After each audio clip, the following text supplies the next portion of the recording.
আসসালামু আলাইকুম রহমতুল্লাহ। প্রিয় বন্ধুরা, আমি এখন আছি রাঙ্গাবালী উপজেলা 1 নং ছোট বাজদা 1 নং ওয়ার্ডে। গ্রামটা হইল যে দাসকান্দা। এই দাসের কান্দা গ্রামের কথা বললে সবাই চিনে, কোরালিয়া। আলহামদুলিল্লাহ আমি আদা চাষ করতেছি। বন্ধুরা, আমার 1000 বস্তার 771 বস্তা হয়েছে মাটি ভরা কেবল। এখন বাকিগুলো বাকি আছে, এগুলো ভরমু। এই যে বস্তাগুলো আমি সাজাই এইভাবে রাখছি। আমার এই সুপারি গাছ, এই আম বাগান, এদিকে আম বাগান, এর মধ্যে আমি রাখতেছি। জায়গাটা হলো আমার পরিত্যক্ত জায়গা, কারণ আমি বাগান করছি, এর ভিতরে তার আমি কোনো চাষবাস কোনো কিছু করতে পারবো না। এই জন্য আমি আদা চাষ করতেছি। আলহামদুলিল্লাহ আপনারাও চাইলে করতে পারেন। আদা একটা মশলা জাতীয় ফসল, কিন্তু লাভবান হওয়া যাবে। এই 26 সালে 25 সালে আদার দাম একটু কম, ইনশাল্লাহ তাতে আমার লস হয় নাই। আমি মোটামুটি ভালো একটা অ্যামাউন্ট পাইছি। আমি 390 বস্তা আদা চাষ করছিলাম। আমি ওইখানে 10 বস্তা আমার ওই মুরগিতে নষ্ট করে ফেলাইছে।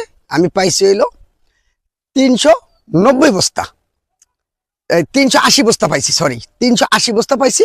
380 বস্তা আমার নিজের বীজ। আমি নিজে আমার এই আদাটা আমার এই আদার বীজটা হইল যে থাইল্যান্ডের বীজ, যেটা আপনার বলেন বাড়ি 1, বাড়ি 2, বাড়ি 3, এটার উপরে দিল এই যে 4 নম্বর, এটা হলো থাইল্যান্ডের বীজ। সেই থাইল্যান্ডের বীজটাই আমি চাষ করতেছি। মানে আদার যে গ্রোথ খুবই সুন্দর, খুবই ভালো মানের আদা। মানে এটাতে আবার কিছুটা একটু রোদ লাগে। ওই যে মানুষ বলে যে গাছের নিচে 50 থেকে 60% রোদ লাগে। রোদের মধ্যে খালি গাছের নিচে মশলা জাতীয় ফসল তেমন একটা ভালো হয় না। আমি যেটা চাষ করতেছি আলহামদুলিল্লাহ অনেক রেজাল্ট ভালো পাইছি। তারপরেও করতে চান। বন্ধুরা, আদা লাগাইতেছি, আজকে বীজ ভাঙছি। বীজ কিছু শোধন করতে হবে। ভাঙার পরে আমি যে টুকরোগুলো ভাঙছি, এই টুকরোগুলো হইল 40 গ্রাম করে, মানে একটা আইডিয়া করে নিয়েছি।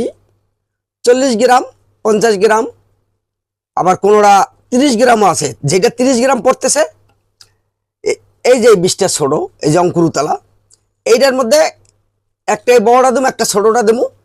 এইরকমের করে 3 টুকরা পড়বে, কোনো বস্তা প্রতি 2 টুকরাও পড়বে। তাহলে আমি 80-র উপরে যাব না।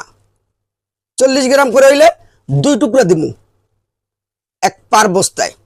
আমি যে এগুলো ভাঙ্গে নিছি, এখন এটারে শোধন করতে হবে। শোধন করার জন্য আমি এই যে ম্যানসার নিছি, পানি নিছি। পানি নিছিল এটা 7 লিটার, 7 লিটার পানি নিছি। এই 7 লিটারে আমি 3 গ্রাম করে ম্যানসার দিব, 321 গ্রাম। এর একটা ডিব্বায়, এই যে জর্দার ডিব্বা, এটা মাপা। তাই আপনার এই ডিব্বাটা হয় হলো 30 গ্রাম হয়, 30 গ্রাম। তাই আমি এটার যে মুখে মুখে নিয়েছি, খাড়া নিলাম না, চাপও দিলাম না। তাই আমি এই যে 21 গ্রাম দিয়ে দিলাম। এনে দাঁড়াও, পানিটারে এখন ভালো করে ম্যানসারের সাথে পানিটার সাথে মিক্স করে নিতেছি।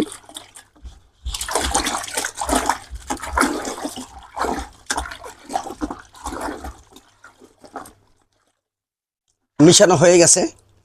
এখন আমি এই বীজগুলো দিয়ে দেবো, বীজগুলো দিয়ে দিতেছি। এই যে এই বীজগুলো দিয়ে আমি ঘুরি দিরা আমি আধা ঘন্টা ভিজাবো, আধা ঘন্টা। কারণ 20 মিনিট 25 মিনিট ভিজাবো না। আমি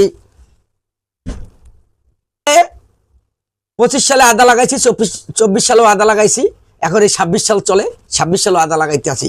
তাই অনেকে অনেক থিওরি দেয়, কিন্তু আমি আমার মতো করে থিওরিতে কাজ করতেছি। এই ম্যানসারটা আমি ব্যবহার করতেছি, কারণ আদাড়ায় অনেক রকমেরই থাকে। এই আদাড়ায় এই যে যেখানে আমি ভাঙছি, এগুলাতে ছত্রাক থাকে।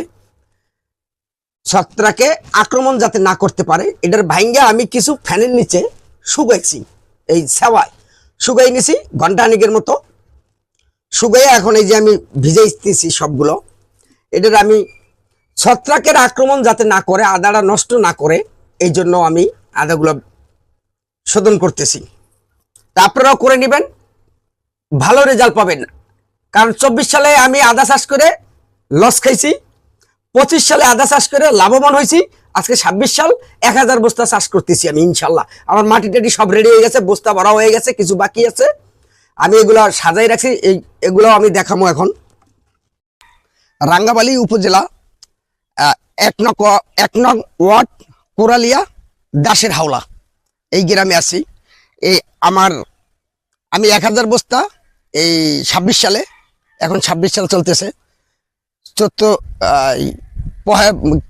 বৈশাখ মাস চলতেছে, বৈশাখের প্রথম সপ্তাহে আমি 1000 বস্তা আদা লাগাইছি। আজকে লাগানো শেষ হয়ে যাবে, এই জন্য ভিডিওটা করা।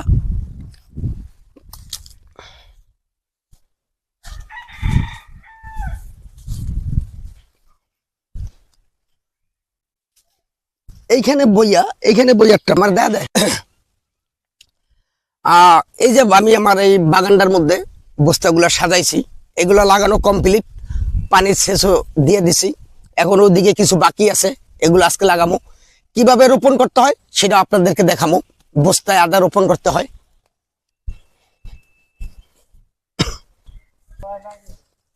আমি এই যে 2 টুকরা করে আদা দিয়ে গেছি, কোনোটায় 2 টুকরা, কোনোটায় 3 টুকরাও পড়ছে। এক একটা টুকরো হলো যে আপনার 20 গ্রাম, 40 গ্রামের মতো আছে, তাই আমি 80 গ্রাম দিতেছি। কোনোটা আবার একটু বেশি পড়তেছে, কোনোটা আবার কমও পড়তেছে। কারণ আমি গত বছর লাগাইছি 60 গ্রাম করে দিছি, মানে এক বস্তায় আমার 60 গ্রাম পড়ছে। 2টা করে টুকরা দিছি, 3টা টুকরাও দিছি অঙ্কুরুত। এই যে অঙ্কুরুতটা বুঝে আমি ভাঙছি, ভাঙে তারপরে দিছি। এই যে লাগানোর সিস্টেম হইলো আপনার 2 থেকে 3 ইঞ্চি, 2 থেকে 3 ইঞ্চি এই দিয়ে দিলাম।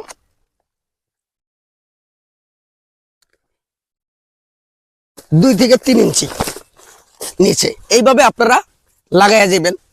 আমার এই বস্তাগুলো বাকি আছে, এইভাবে এই বীজগুলো দিয়ে যাচ্ছি।